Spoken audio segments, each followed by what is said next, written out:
Internet testing speed பார்க்குறீங்க ஏர்டெல்லோடது.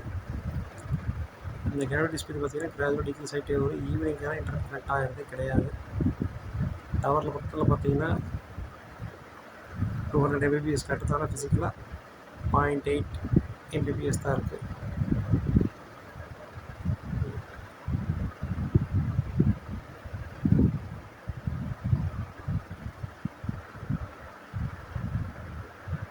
திருப்பி test பண்ணுவோம். இன்டர்நெட் கனெக்ஷன் எஸ்டாப்ளிஷ் ஆகிருந்தா குயிக்காக கனெக்ட் ஆகும். ஆனால் அப்புறம் கனெக்ட் ஆகலை.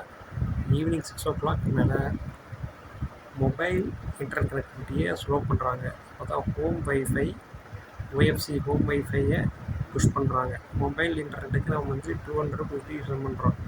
ஹோம் வைஃபைக்கு மந்த்லி 700 ஸ்பெண்ட் பண்ணுவோம். இது ஒரு பிளான்டு ஸ்கேம். இதை வந்து ட்ராய்க்கு தெரியப்படுத்துகிற வரைக்கும் எல்லோரும் ஷேர் பண்ணுங்கள்.